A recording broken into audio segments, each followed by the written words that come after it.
नमस्कार, मैं हूं सौरभ त्रिपाठी। आप देख रहे हैं India news Haryana. Metro news में आप सभी का बहुत बहुत स्वागत है। बुलेटिन की शुरुआत करते हैं। पहली खबर गुरुग्राम के बंधवाड़ी से है, जहां पर देश के सबसे बड़े वेस्ट टू एनर्जी प्लांट के शुभारंभ किया गया है। बता दें कि बंधवाड़ी में 10 एकड़ जमीन पर वेस्ट टू एनर्जी प्लांट लगाया जाएगा, जिससे प्रतिदिन 25 मेगावाट बिजली का उत्पादन किया जाएगा। स्थानीय निकाय मंत्री कमल गुप्ता की माने तो वेस्ट टू एनर्जी प्लांट के राह में बहुत से अटकलें थी और जिसको दूर कर दिया गया है और जल्द ही न केवल कूड़े के निस्तारण शुरू कर दिए जाएंगे, बल्कि कूड़े से बिजली बनाई जाएगी और इसको लेकर शुरुआत की जा रही है।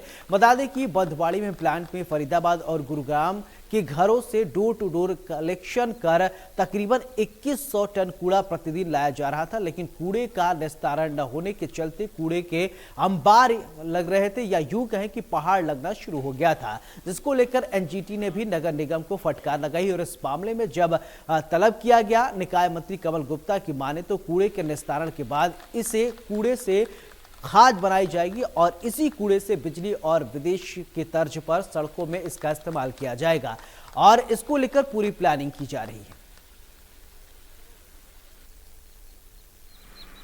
2 दफा यहाँ के इस प्रोजेक्ट को देखने पहले भी आ चुका हूँ और पहले भी जब जिस जगह पर हम खड़े हैं तो इस समय लीगेसी वेस्ट पड़ा था, वो लगभग 40,000 टन था। उसको यहाँ से उठवाया गया है और ये 10 एकड़ की जमीन जो इको ग्रीन जो कंपनी है इसके लिए वेकेट करके दी है ताकि वो प्लांट यहाँ लग सके।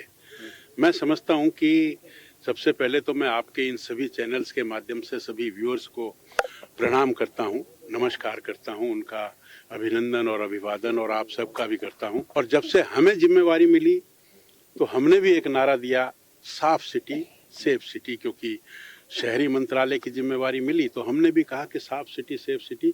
और इसमें सबसे इम्पोर्टेंट बात जो थी और बड़ी भारी समस्या भी बनी हुई थी कि जब तक ये जो वेस्ट इकट्ठा होता है इसका प्रबंधन, एक तो डोर टू डोर कलेक्शन के बाद ट्रांसपोर्टेशन और ट्रांसपोर्टेशन के बाद, और ये सभी शहरों में इसको किस तरह से सेग्रीगेट करके और कुछ हिस्सा इनर्ट बने, कुछ हिस्सा कंपोस्ट बने, कुछ हिस्सा आरएफडी बने, कुछ हिस्सा इसका फिर सिनर्जी, वेस्ट टू सिनर्जी, इससे हम बिजली बनाएं ताकि ये मामला भी खत्म हो, खाद भी बने और फिलिंग के लिए इनर्ट भी बने, और जो जलाने वाला है आरडीएफ जिसको हम कहते हैं, उससे हम जलाकर एक सिनर्जी प्लांट लगाएं ताकि उससे हमें बिजली भी मिले। तो एक पंथ कई काज। गुरुग्राम के सेक्टर 69 में खुले नमाज में पढ़ने का एक मामला सामने आया है। खुले में नमाज पढ़ रहे थे कुछ लोग, जिसको लेकर विवाद हो गया। बताया जा रहा है कि लोगों का विरोध सामने आया, हिंदू संगठन की तरफ से किया गया विरोध। बताया जा रहा है कि मौके पर पुलिस प्रशासन को इसकी जानकारी दी गई है। पुलिस प्रशासन ने मौके पर पहुंचकर शांतिपूर्ण तरीके से दोनों ही पक्षों को समझाया और नमाज पढ़ रहे लोगों को मौके से हटाया। बता दें कि हिंदू संगठन का विरोध है कि प्रशासन ने जब खुले में नमाज पढ़ने के लिए मना किया है तो पूरी तरीके से प्रतिबंध लगा रखा है, तो उसके बावजूद सेक्टर 69 में पिछले काफी समय से ये लोग खुले में नमाज पढ़ रहे हैं और इसी बात को लेकर हिंदू संगठन के सदस्यों की तरफ से यहां विरोध किया गया। फिलहाल पुलिस ने नमाज पढ़ रहे लोगों को हिदायत दिया है और खुले में नमाज नहीं पढ़ने के लिए कहा है।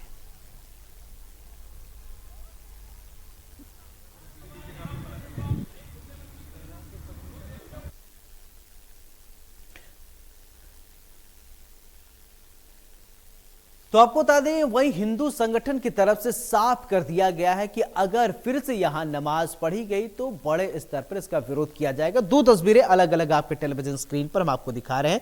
खुले में नमाज पढ़ने की तस्वीर आप देख रहे हैं, वहीं हिंदू संगठन के विरोध की भी आप तस्वीर अपनी टीवी स्क्रीन पर देख पा रहे हैं। तो हिंदू संगठन का कहना है कि जब नमाज पढ़ने के लिए खुली जगह पर इजाजत नहीं है तो क्यों ऐसा किया गया।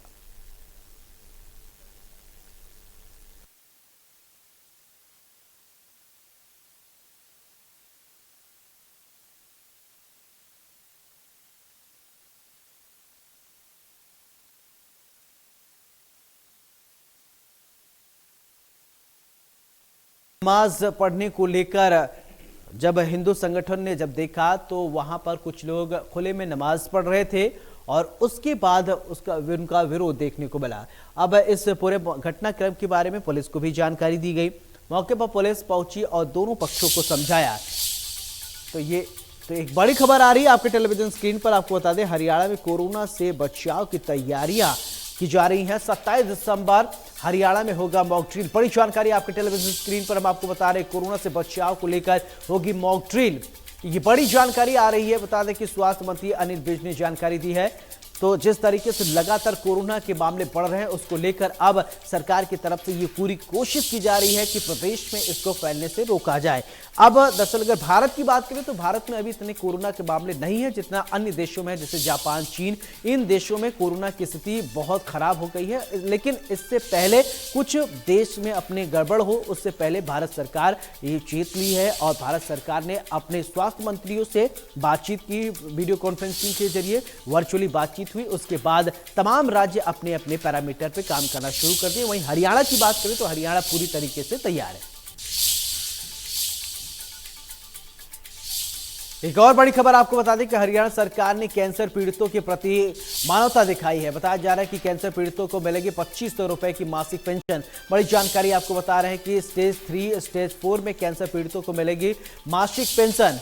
तो योजना के लिए 68 करोड़ 42 लाख रुपए का बजट का प्रावधान किया गया है। कैंसर पीड़ितों को मिलेगी 2500 रुपए मासिक पेंशन। बड़ी जानकारी आप तक पहुंचा रहे हैं इस वक्त की बड़ी खबर आपके टेलीविजन स्क्रीन पर। तो आपको बता दें कि बड़ी जानकारी आप अपने टीवी स्क्रीन पर देख पा रहे हैं। बता दें कि हरियाणा सरकार ने कैंसर पीड़ितों के प्रति दिखाई मानवता। 2500 रुपए मासिक पेंशन देने की बात कही जा रही है। ये बड़ी जानकारी आप अपने टीवी स्क्रीन पर देख पा रहे हैं। हरियाणा सरकार ने कैंसर पीड़ितों के प्रति अब मानवता दिखाया है। कैंसर पीड़ितों को 2500 रुपए मासिक पेंशन देने की बात कही जा रही है।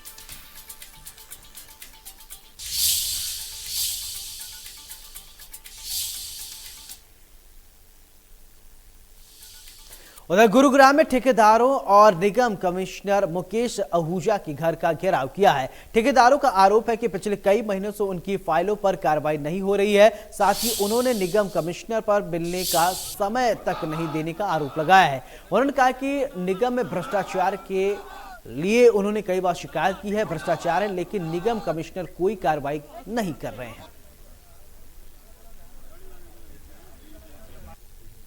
हम पिछले 6 महीने से समय मांग रहे हैं माननीय कमिश्नर साहब से मिलने के लिए कि हमें समय दे दीजिए, और समय कोई निजी काम के लिए नहीं मांग रहे।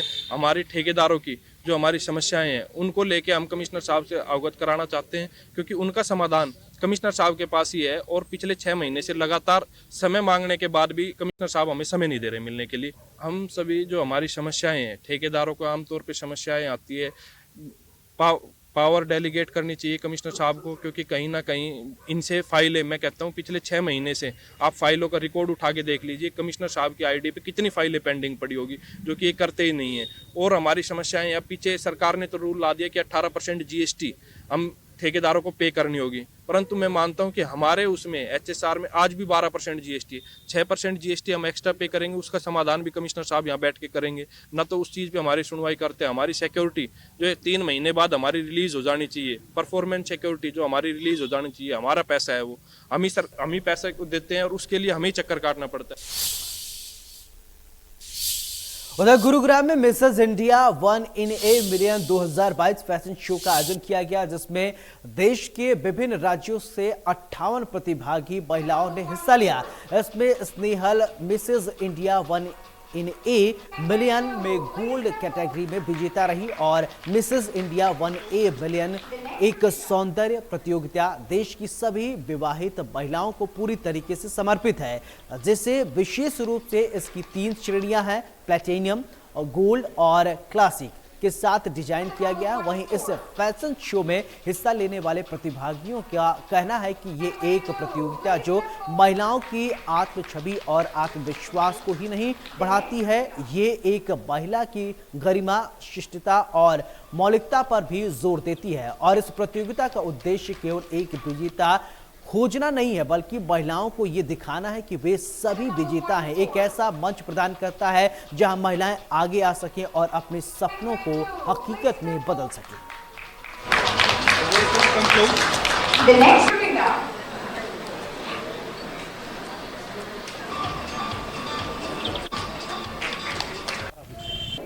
नमस्ते, मेरा नाम डॉक्टर कायनात अंसारी आधा है। मैं गुजरात से बिलोंग करती हूँ और मैं एक कॉस्मेटिक डर्मेटोलॉजिस्ट हूँ बाय प्रोफेशन और मैंने Mrs India 1 in a million में पार्टिसिपेट किया and it is a wonderful event, very well managed. और यहाँ आज हमारा फिनाले चल रहा है और उसमें मैं टॉप 8 में सिलेक्ट हुई हूँ, उसकी मुझे बहुत खुशी है और देखते हैं आगे क्या होता है। तो just keep praying. Thank you. तो ये तस्वीरें आप देख रहे हैं और ये सिर्फ महिलाओं के लिए एक प्रतियोगिता नहीं है, सौंदर्य प्रतियोगिता का जो आयोजन किया गया है जिससे महिलाएं डिसिप्लिन्ड हैं और उन्होंने इसकी जमकर तारीफ की है। फैशन शो की ये तस्वीर अपनी टीवी स्क्रीन पर देख पा रहे हैं। स्नेहल ने गोल्ड कैटेगरी में विजेता रही है। 58 महिलाओं ने इस कॉन्टेस्ट में पार्टिसिपेट किया।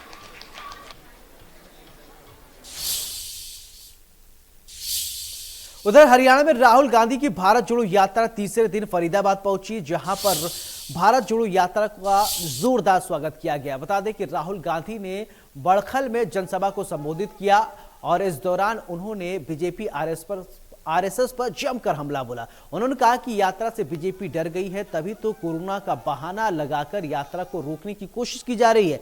साथ ही उन्होंने कहा कि नफरत के माहौल में वे मोहब्बत को बढ़ाने आए हैं। यात्रा में पूर्व सीएम भूपेंद्र हुड्डा समेत कांग्रेस के तमाम बड़े नेता शामिल हुए। राहुल गांधी ने फरीदाबाद में उद्योगपतियों से भी मुलाकात की और उनसे संवाद किया।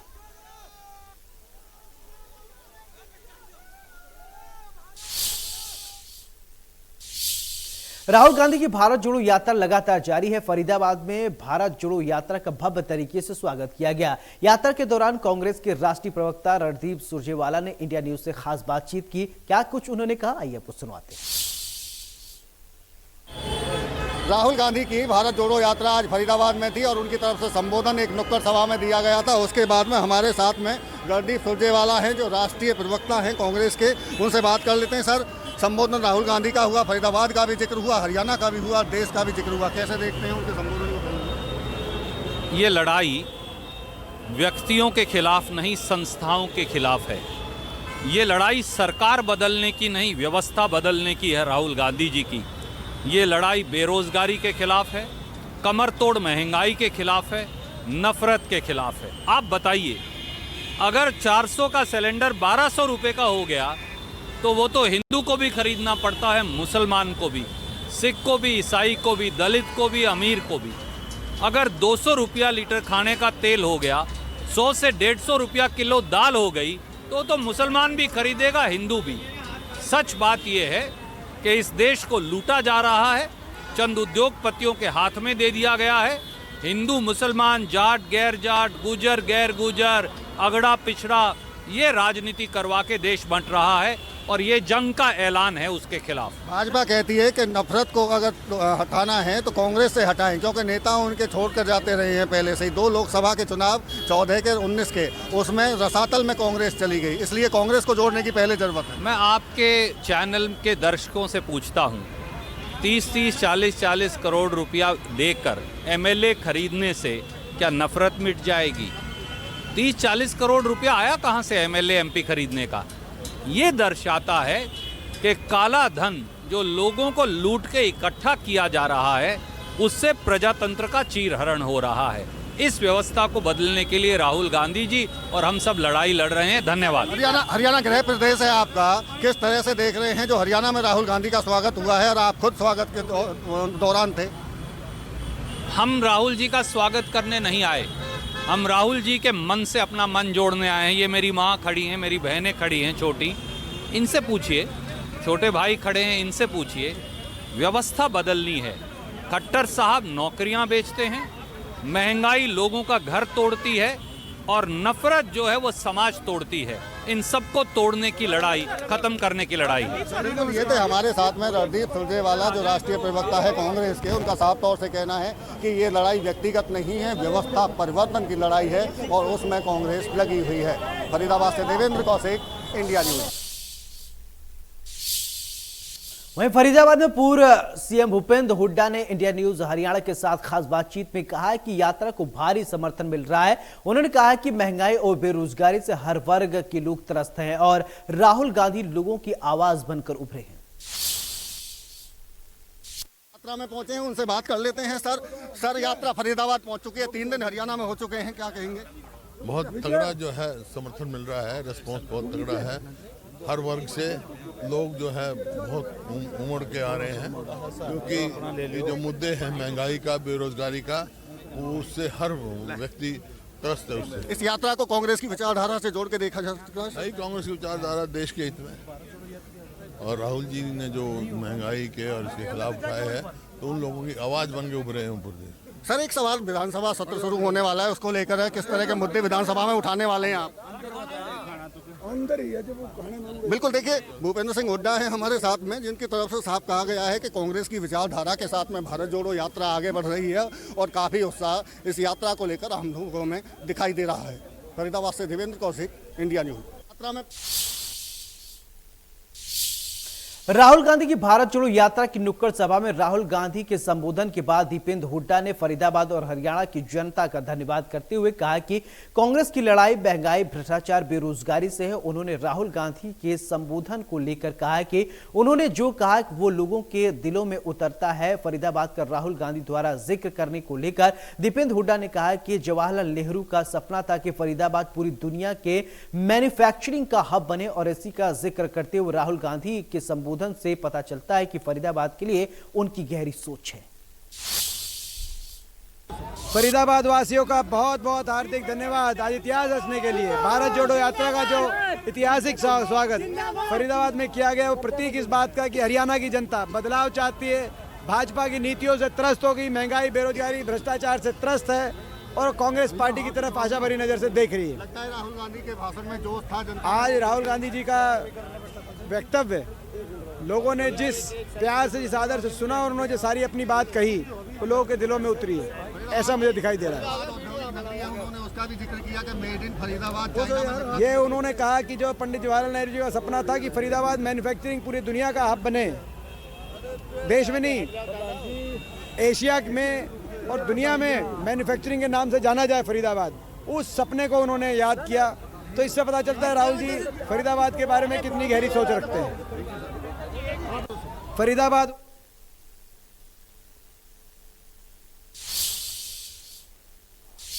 और इसी के साथ मेट्रो न्यूज में मेरे साथ फिलहाल इतना ही। नमस्कार।